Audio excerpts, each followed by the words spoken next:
मैं पूरे अधिकार के साथ कर्ण के लिए किसी से भी बात कर सकता हूँ, लेकिन कुंती, एक बात याद रखना, ये बात तुम किसी को बताना नहीं, सरला दीदी को भी नहीं, क्योंकि कोई ये नहीं चाहता कि कर्ण तुम्हें वापस मिले। लेकिन मैं तुम्हारी तकलीफ समझता हूँ। ठीक है, मैं ये बात किसी को नहीं बताऊंगी, लेकिन तुम कब मिलोगे? जब तुम चाहो। तुम चाहो तो मैं स्वीडन जाने से पहले मिल सकता हूँ, या फिर स्वीडन से लौटने के बाद भी मिल सकता हूँ। अच्छा, अब मैं चलता हूँ। मैं तुम्हें आश्रम तक छोड़ देता, लेकिन अगर किसी परिचित ने देख लिया तो लोग बातें बनाएंगे। नहीं नहीं, तुम जाओ, मैं अकेली चली जाऊंगी।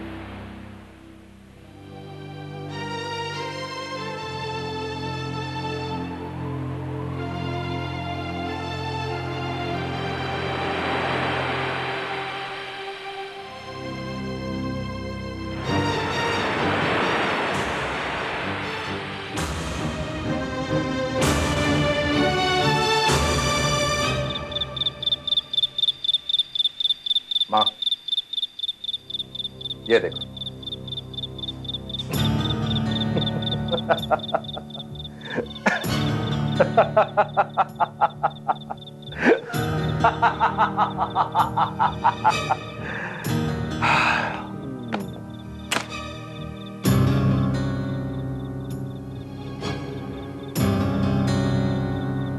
माँ, अब डॉक्टर साहब जो चाहे कर लें। मैंने स्टैम्प पेपर पर कुंती के सिग्नेचर्स लिए।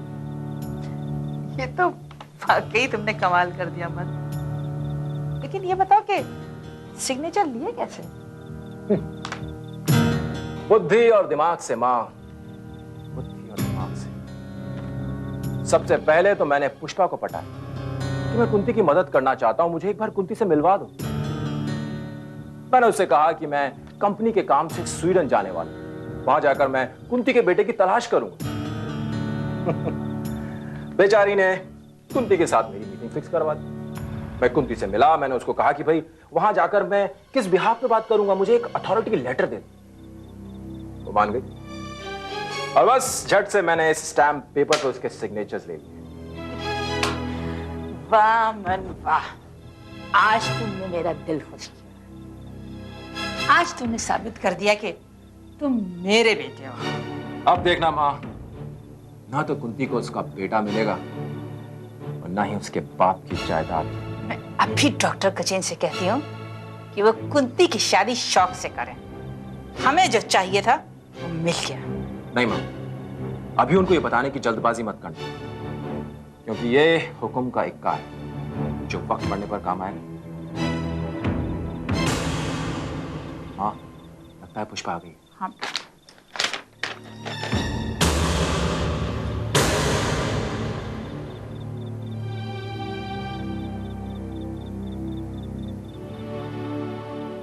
तुम आ गए? हाँ, मैं तो कब का आया हूँ। क्या हुआ, तुम कुंती से मिले? हाँ, मिला ना। और जैसे मैंने उसे बताया कि मैं स्वीडन जाकर उसके बेटे की तलाश करने वाला हूँ, सुनकर बहुत खुश हो। सच बताऊं पुष्पा, ये सब मैं सिर्फ तुम्हारे लिए कर रहा हूं। कुंती को उसका बेटा मिल जाए, मेरे लिए सबसे बड़ी खुशी की बात यही होगी। माँ जी, आज अगर वो जिंदा है तो सिर्फ इसलिए कि उसे अपना बेटा वापस मिल जाए। मैं समझती हूँ बेटे, ये माँ बेटे का मिलन, ऐसा नेक काम करने की कोशिश मेरा बेटा तुम्हारा पति कर रहा है, इसकी मुझे बहुत खुशी है। वरना आज के टाइम में कौन किसी के बारे में इतना सोचता है। सचमुच तुमने कुंती के ऊपर बहुत बड़ा एहसान किया है। अरे पुष्पा, इसमें एहसान की क्या बात है, ये तो मेरा फर्ज है। क्यों? हाँ मन, आज तुम जैसे बेटे को पैदा करके मैं धन्य हो गई। हाँ बेटा, मेरे गले लग जाओ।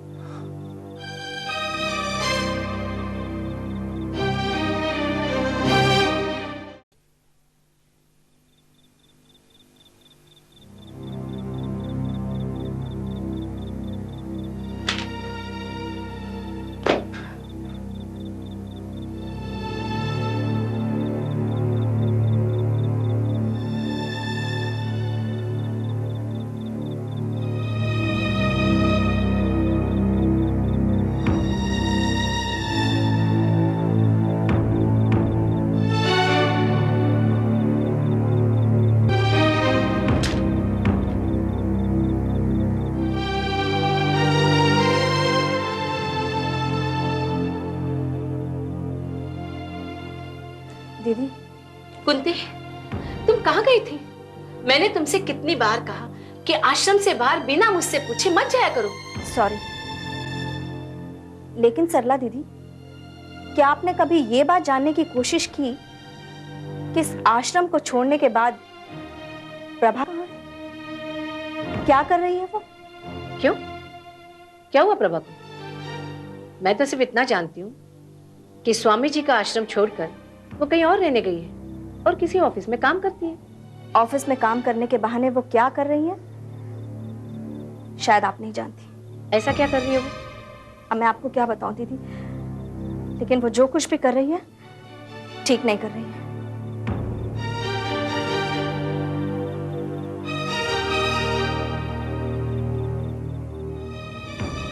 लेकिन तुम्हें कैसे पता हुआ? प्रभा तुम्हें कहाँ मिली? तुम प्रभा से मिलने गई थी? हाँ हाँ सरला दीदी, मैं प्रभा से ही मिलने गई थी। लेकिन दीदी, आपने प्रभा को इस आश्रम से निकालकर उसे बहुत गलत रास्ते पर धकेल दिया है। क्या? मैंने प्रभा को आश्रम से निकाला? तो फिर किसने निकाला? प्रभा को आश्रम से निकाला है सूरजमल जी ने, और ये बात तुम अच्छी तरह जानती हो। लेकिन सरला दीदी, उसकी ये हालत देखकर मुझे बहुत परेशानी हो रही है।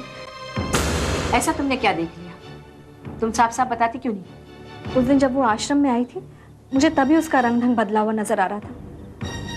आपने उसका पहनावा देखा था? आश्रम से निकल जाने के बाद भी क्या वो सफेद साड़ी पहनेगी?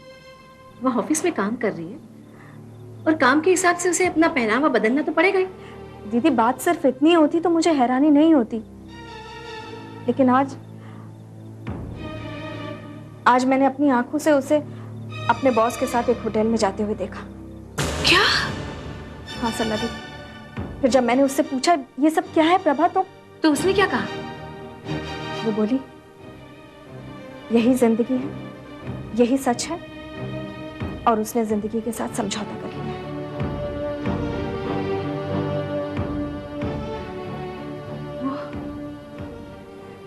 वो इस राह पर चल देगी, इसकी मुझे उम्मीद नहीं थी। मुझे बड़ी अजीब सी टेंशन हो रही है दीदी। जिस प्रभा के साथ मैंने एक ही कमरे में इतने साल गुजारे, इतने करीब से एक दूसरे को जाना समझा, वही इस राह पर चलेगी। प्रभा ने ये गलत किया। उसकी नौकरी के लिए मैंने खुद उसे चिट्ठी लिख कर दी थी। मैंने यही चाहा था कि आश्रम से निकल जाने के बाद वो अपने पैरों पर खड़ी हो जाए, एक बेहतर जिंदगी जिए। लेकिन आज तुम्हारे मुंह से मैं क्या सुन रही हूँ? क्या सुन रही हूँ? जानती है दीदी, मैंने उसे बड़ी बहन का दर्जा दिया। इस आश्रम में रहते वक्त कई बार मेरे साथ ऐसे मोड़ आए जब उसने मुझे संभाला, सहारा दिया। आज वही प्रभा ऐसी कमजोर हो रही है। दीदी, मुझे तो ऐसा लगता है इस सब के पीछे हम दोषी हैं, ये समाज दोषी है। इस सब के लिए सिर्फ एक ही आदमी दोषी है। उसने ये कभी नहीं सोचा कि यहां से निकलने के बाद आश्रम की औरतें कहां जाएंगी। मुझे तो उसके नाम से भी चिढ़ आने लगी है। नमस्कार सरला जी।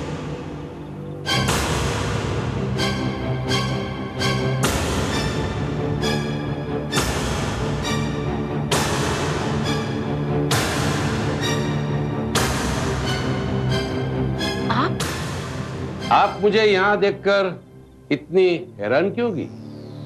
कहीं ऐसा तो नहीं कि आप मेरे ही बारे में चर्चा कर रही थी और मैं अचानक आपके सामने आकर खड़ा हो गया? सच तो यही है। फिर तो आपको यह भी कहना चाहिए कि मेरी उम्र बहुत लंबी है। आपने याद किया, मैं हाजिर। कहिए, कैसे आना हुआ? क्या मुझे यहाँ आने के लिए आपसे परमिशन लेनी पड़ेगी? मेरा मतलब ये नहीं था। मैं आपका मतलब बहुत अच्छी तरह समझता हूँ सरला जी, और इसलिए मैं आपके लिए ये लेकर आया। लीजिए। क्या है ये? अरे खोलकर देखिए तो सही।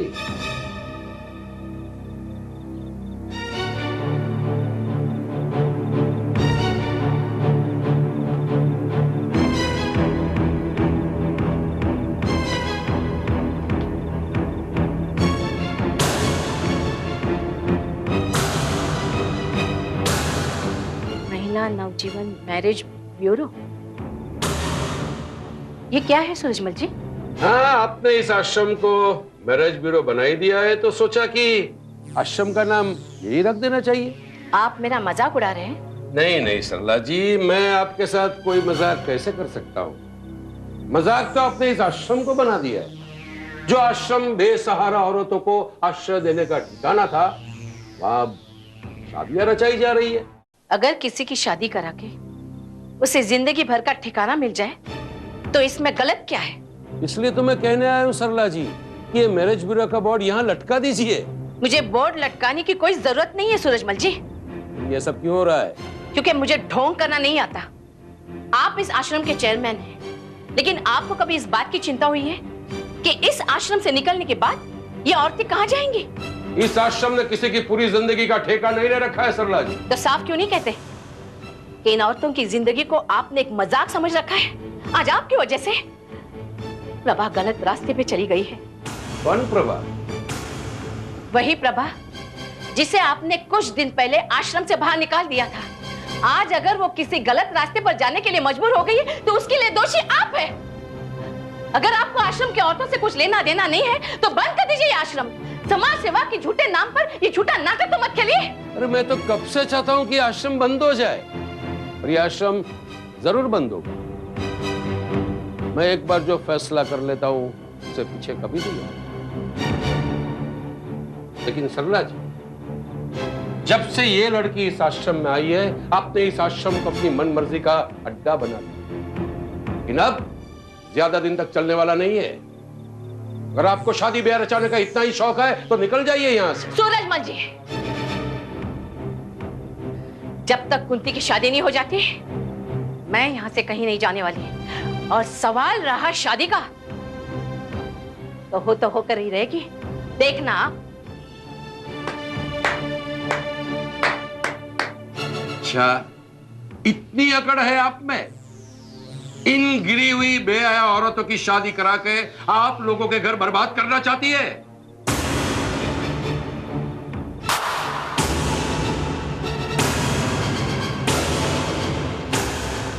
मैं आज तक तुम्हारी हर बात बर्दाश्त करती आ रही हूं,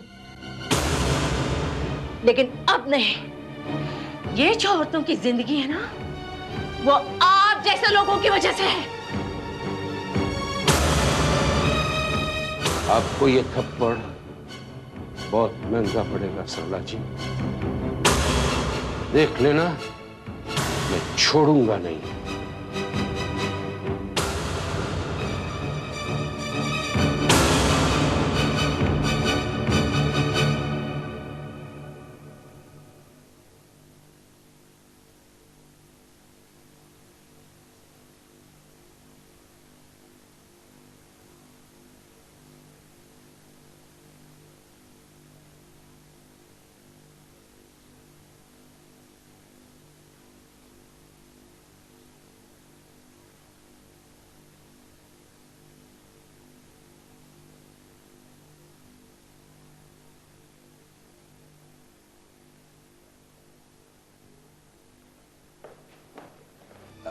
नमस्कार डॉक्टर मनोहर। नमस्कार। बैठिए। थैंक्स। कहिए, आज सुबह सुबह मुझे किस लिए बुलाया आपने? माफ कीजिए, मुझे आने में थोड़ी देर हो गई। कोई बात नहीं। बात दरअसल ये है डॉक्टर मनोहर कि हम एक साथ मिलकर अस्पताल बनाने वाले थे। वो बात आपको याद है या आप भूल गए? वो बात मैं कैसे भूल सकता हूँ? इसी पर्पज से तो मैं ऑस्ट्रेलिया से यहाँ आया हूँ। फिर आपने बताया नहीं कि आपका इरादा क्या है? देखिए सूरजमल जी, मैंने आपको पहले ही कहा था कि आश्रम को उजाड़कर वहाँ हॉस्पिटल बनाने के फेवर में मैं नहीं हूँ। और हमारी आखिरी बातचीत इस फैसले पर खत्म हुई थी कि नीचे आश्रम रहेगा, ऊपर अस्पताल बनेगा।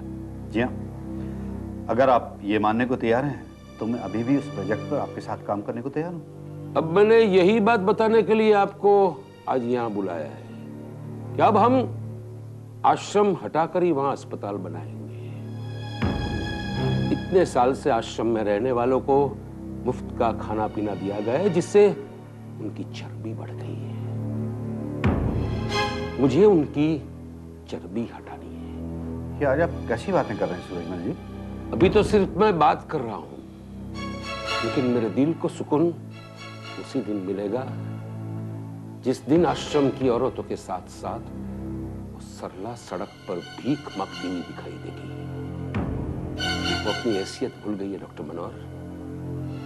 मुझे उसे उसकी हैसियत दिखानी है। देखिए सूरजन, आप उस ट्रस्ट के चेयरमैन हैं।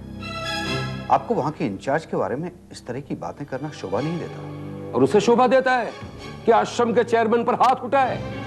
क्या सरला जी ने आपके ऊपर हाथ उठाया? क्यों? आपको भी अचंबा हुआ ना? लेकिन मुझसे पूछिए जिसने उसका थप्पड़ खाया है। यस डॉक्टर मनोहर, उस औरत ने मुझे मारा। लेकिन क्यों? जरूर आपने उनसे कुछ गलत बात कही होगी। गलत हमने नहीं डॉक्टर मनोहर, गलत उसने किया है। जिस आश्रम को हमने, हमारे ट्रस्ट ने बेसहारा औरतों को आश्रय देने का ठिकाना बनाया था, उसने अपनी मन मर्जी से मैरिज ब्यूरो बना दिया है। वहां अब शादियां रचाई जा रही है। आप कुंती की बात कर रहे हैं? हाँ, उसी कुंती की, जिसके आश्रम में आने के बाद से पूरा आश्रम बर्बाद हो गया है। आश्रम में कोई नियम अनुशासन जैसा कुछ रह ही नहीं गया है। कुंती की शादी हो रही है, इस बात से आपको चिढ़ क्यों हो रही है? देखिए, वो आश्रम से निकल जाए, बाद में वो शादी करे या तलाक ले, मुझे कोई लेना देना नहीं है। मैंने पहले भी कितनी बार कहा था कि आश्रम को अपनी मनमर्जी का अड्डा ना बनाए, लेकिन उससे मेरी एक नहीं सुनी। सूरजमल जी, आपको सरला जी से शिकायत है, लेकिन आप दूसरी औरतों को सजा क्यों देना चाहते हैं? औरतें भी सरला से कम नहीं है। सरला ने उन तमाम औरतों को अपने रंग में रंग डाला है, और कुंती के तो इतने पंख निकल आए कि पूछिए मत। एक्सक्यूज मी सूरजमल जी, कुंती के बारे में कुछ भी कहने के पहले आप ये मत भूलिएगा कि वो मेरी बेटी की तरह है। देखिए, मैं कोई गलत बात नहीं कर रहा हूं, सिर्फ आपको सच्चाई बताना चाहता हूं। कुंती की वजह से आश्रम की बहुत बदनामी हुई है, और ये सब सरला के बढ़ावा देने का नतीजा है।